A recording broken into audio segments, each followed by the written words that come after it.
Bonjour et bienvenue sur Isobourse. Vendredi 9 février 2024, l'indice CAC 40 a terminé la semaine sur une hausse hebdomadaire de 0,73% à 7647 points, portant son gain à 1,38% depuis le début d'année 2024.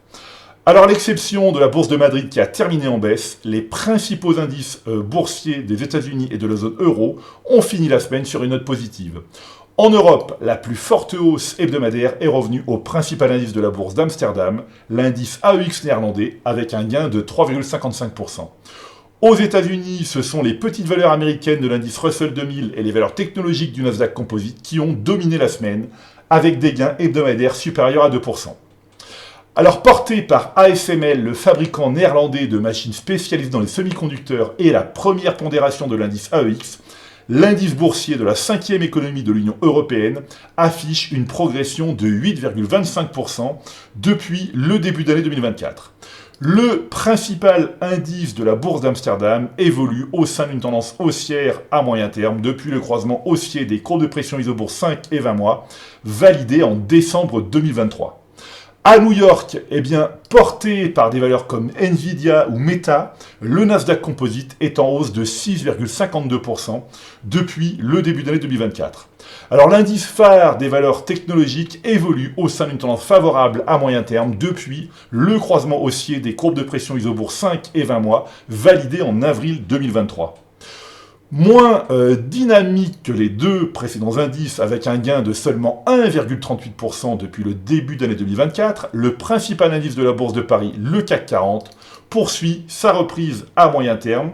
Alors cette reprise est soutenue par le croisement haussier des courbes de pression Isobourse 5 et 20 mois validées en janvier 2024. Plus largement, à l'exception de l'indice belge, les principaux indices boursiers mondiaux indiquent une tendance favorable à moyen terme.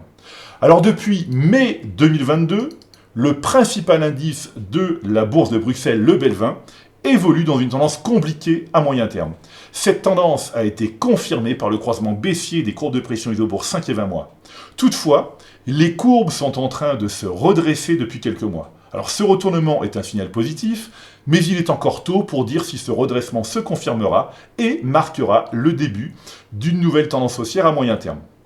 L'analyse maintenant des 200 titres les plus échangés en zone euro et aux États-Unis montre que la tendance moyen terme est toujours bien orientée, avec 60% des grandes actions mondiales en tendance favorable. Avec un gain hebdomadaire de 12%, l'action BE Semiconductor, cotée à Amsterdam, a terminé parmi les plus fortes hausses de la liste cette semaine. Le modèle Isobourse est positif à moyen terme depuis février 2023 sur le titre du fabricant d'assemblage de semi-conducteurs. La valeur progresse de 123% depuis le signal Isobourse. Avec un gain hebdomadaire de 9%, l'action Nvidia cotée sur le Nasdaq a également terminé parmi les plus fortes hausses de la liste cette semaine. Le modèle Isobourse est positif à moyen terme sur le titre du fabricant de processeurs et cartes graphiques depuis le croisement haussier des courbes de pression Isobourse 5 et 20 mois validé en mars 2023. Alors la valeur progresse de 161% depuis le signal Isobourse. Il faut une discipline de fer pour tenir ses positions pour les longs et puissants mouvements haussiers, car une grande partie des gains annuels peut résulter de seulement 2 ou 3 importantes positions gagnantes. Voilà, écoutez, c'est maintenant à vous de faire le point de vos valeurs en portefeuille avec Isobourse. Je vous donne rendez-vous pour ma prochaine chronique et d'ici là, restez avec nous sur Isobourse.